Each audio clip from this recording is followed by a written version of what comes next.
Joan Crawford in this. Let's get back with Susan and Gods. Tell me about that. That was great. That was such a thrill. March. A lot of people didn't know that you were in that film. Oh, yes. I played Joan Crawford's daughter's the thorn in her side, the little one that was going to take her boyfriend away from her, because she played a little plain Jane, and then, of course, Crawford gets a hold of her and fixes her off and say, that one's not going to outdo you. We'll, we'll fix you up. It was Professor Susan's beauty treatment that did it. Oh, thank you, darling. But you don't need her. Lucky you have her in the family block. I'll say it is.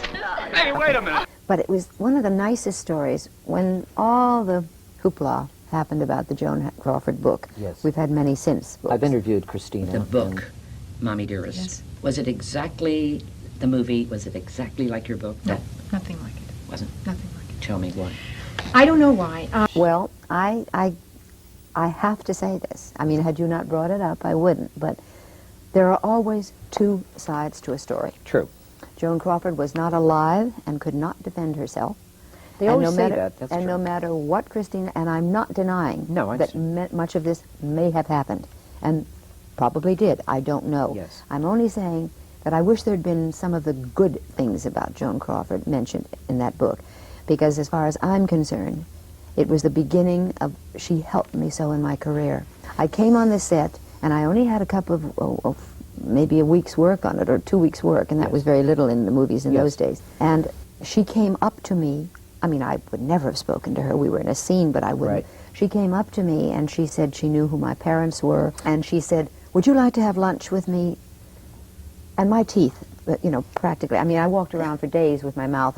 Someone had to close my mouth. And I thought we were going to go to the commissary. And I thought, wow, I'm going to get into the green room. Because we didn't get to eat in the main room where the big stars were, I thought, I'm going to go to the commissary and ogle all the stars. I was so excited. And she said, how about tomorrow? And I said, wonderful. I didn't sleep all night.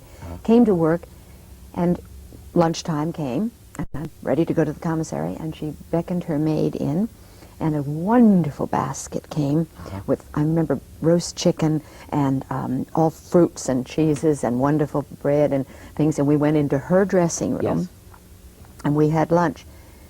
I never regretted ever going to the commissary that particular time. I went later, obviously, but because in 1 hour, she taught me more than any teacher I could have ever had. She said, the main thing that I remember, she said, you should lower your voice, your speaking voice.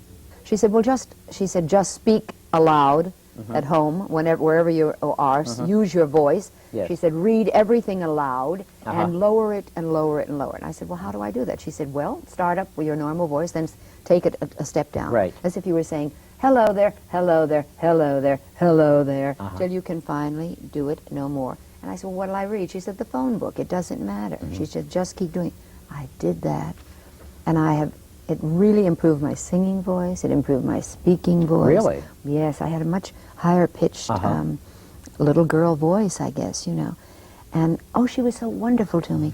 And years after, anytime she saw me, I remember being in a restaurant many years later in New York, and she made a point of coming across. I saw her, and I would have gone to her, but before I could go to her, she came across the room and said, I told you something was going to happen to you. And she said, look what's happened. She said, isn't it terrific? And she was wonderful. So I like somebody out there to hear that there was a good thing about Joan Crawford.